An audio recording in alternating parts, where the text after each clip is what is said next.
एक आदमी ने बस अपनी उंगली आगे की ओर इशारा किया। सड़क पर पटाखे अचानक पानी की तरफ फूट पड़े। फिर उसने कुछ देर के लिए आंखें बंद कर लीं। अगले ही पल वह कपड़ों की दुकान की नई शर्ट पहने खड़ा था। उसने तुरंत टैग काट डाला। उस पल वह खुद को भगवान जैसा महसूस कर रहा था। लेकिन खुश होने से पहले ही दाशान ने उसी कमीने को देख लिया जिसने पहले उसे तंग किया था। वह गुस्से में खुद को ताकतवर आदमी में बदल लेता है। फिर वह उस कमीने के पास जाकर उससे माफी मांगने को कहता है, लेकिन वह कमीना हंसने लगता है। उसके दाढ़ी वाले भाई ने दाशान से कहा, अगर आज तू किसी बंदर को पीछे से चुभो नहीं सकता तो तेरा कुछ नहीं हो सकता। दाशान को यह सुनकर यह विचार अच्छा लग गया। अचानक जैसे ही दाढ़ी वाला कांपा, एक बंदर ने पैंट नीचे करके अजीब हरकत कर दी। यह डरावना दृश्य देखकर सब लोग भाग खड़े हुए, लेकिन दाशान उन्हें इतनी आसानी से छोड़ने वाला नहीं था। उसने अपने मुंह से छत्ते उगले और बिजली जैसी गति से उनका पीछा किया। इसी दौरान बंदर वापस आ गया और दाशान से पूछा, अब मैं कहाँ जाऊं? दाशान बोला, जहां से आया है वहीं लौट जा। इससे उसे थोड़ा सुकून मिला, पर असलियत यह थी कि दाशान पहले से ही बदकिस्मत था। वह काम पर भाग रहा था कि अचानक बड़ी कार से टकरा गया। कंपनी पहुंचते पहुंचते वह दरवाजे में फंसकर गिरते गिरते बचा।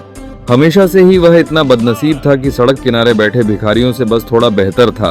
कंपनी पहुंचकर उसे पता चला कि उसका शो किसी और को दे दिया गया है। उसका प्रतियोगी कियांगे उसे बार बार परेशान करने लगा। इससे दाशान गुस्से में आ गया, लेकिन बॉस ने उसे संभाल लिया और कहा कि उसे एक और मौका दिया जाएगा।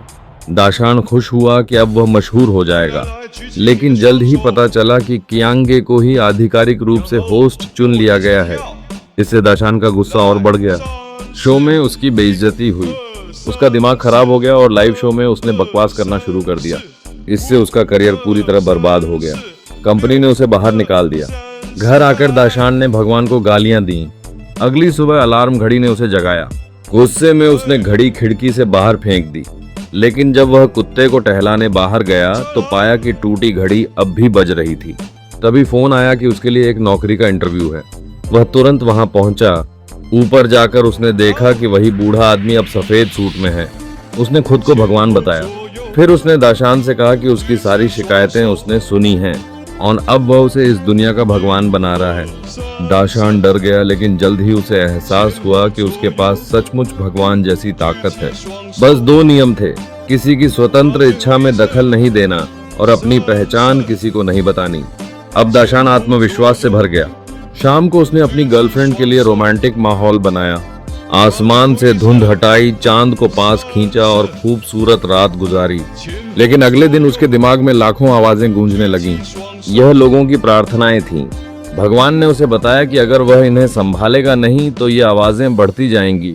यहीं से दाशान ने सोचा कि उसे प्रार्थनाओं को संभालने का नया तरीका निकालना होगा।